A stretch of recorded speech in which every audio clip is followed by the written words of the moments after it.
Hello there, it's Austin. Today we're going to spend a few minutes talking about water adjustments. Keep in mind, I am not a water chemistry expert, so I'll just try to focus on my experiences using and not using brewing salts and acids to adjust all the beers that I've made throughout my time brewing.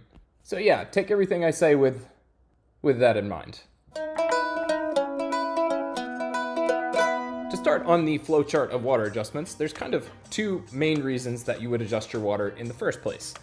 Number one, maybe you need to adjust your local or your city water to better suit a style of beer that you'd like to brew. Or number two, maybe you're using RO, distilled, or spring water to start from scratch and build a water profile up to a specific style. Whichever direction it is you're going, the common theme is by modifying the mineral content and the pH levels of the water, you can enhance the enzymatic activity, the hop utilization, the yeast fermentation, and the overall flavor profile of the beer that you're trying to brew. I would say mostly the reason I adjust my water is for the overall flavor profile. I don't know if I've necessarily noticed healthier yeast fermentation or definitely not enzymatic activity, but I'm sure that's going on in the background.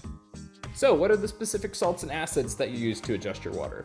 We'll start with calcium sulfate or gypsum. It's a pretty powdery looking salt and it's used to increase calcium and sulfate levels, enhancing the hop bitterness and promoting a drier finish. Calcium chloride, or these little Dippin' Dot looking salts, these increase calcium and chloride levels, leading to a fuller mouthfeel and can kind of enhance the malt sweetness in maltier style beers. The third salt that I use is Epsom salt, or magnesium sulfate. This adds magnesium and sulfate ions, as you might have picked up from the name, which can positively affect yeast health and fermentation. As far as acidic adjustments to your water, mostly I use lactic acid and acidulated malt, which is used to lower pH levels and improve enzymatic activity. Other types of acid additions can be baking soda and chalk, which is used to raise pH levels in the mash.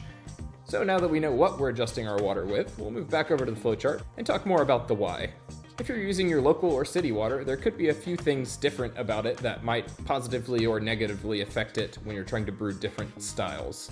And generally those things are, you could have soft water, or water that's low in mineral content. Similar to brewing with just straight RO or distilled water, this can kind of give you a muddy and diluted flavor in your beer. You could have hard water, or water with a high mineral content, which can be beneficial for some styles, but you might need to dilute it, otherwise you'll get some excessive mineral flavors if you're trying to brew more subtle styles like lagers.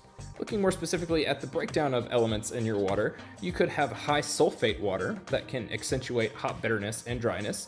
Great for some hoppy styles, but might not work well for some other maltier styles. Or you could have high chloride water that can enhance the maltiness and the mouthfeel. Good for certain styles, but not for others. This is why if you don't adjust your water, you might brew a batch of brown ale that is fantastically suited to the style, but if you tried to brew an IPA or a lager, it might taste off. As far as water with different acidic properties, you could have water that's too alkaline or too high in pH, or you could have water that's more acidic, too low of pH. Pretty much everywhere I've lived has had water with higher pH levels, so the additions are usually adding some acid there. So, a lot of info, but where do you start? If you're looking to adjust your local or your city water, find out some info about your current water. Some cities publish their water reports, from which you can find out specific info about the pre-existing conditions of your water, and then use a calculator, I like to use the Brewfather calculator, to enter in your specific water qualities. Then the software allows you to select a style and automatically assign specific brewing additions to meet that style. I don't always follow the automatically assigned salt suggestions, but it is a great place to start, especially if you're brewing a style or a recipe for the first time. Keep in mind that even if your area or city publishes a water report, it might change throughout the course of the year, depending on where they're pulling water to route to your specific location. So maybe check a few different quarterly reports, and if they're different, use the one that matches your specific time of year that you're brewing. Also, it's still important to use a carbon filter pulling out of your tap. The carbon filter will help remove some of the things like chlorine that you just don't want any of in your beer. If you don't have any info on the type of water that you're getting out of your tap, maybe the easier solution is to buy RO or distilled water, or even an RO system to make your own. In which case you can use the same calculator and enter RO or distilled water as your starting point, and then adjust with the salts and acids that we've talked about to get to your specific style from there. I think adjusting my water chemistry has definitely bumped up the quality of the beers that I've been producing, and importantly, really improved my consistency from batch to batch. Each of these salts are pretty inexpensive. You can get a pound of each for a few dollars, and you can buy a couple gallons of RO water, and try a batch, see how it ends up. Good luck, and cheers! I'm not gonna drink this.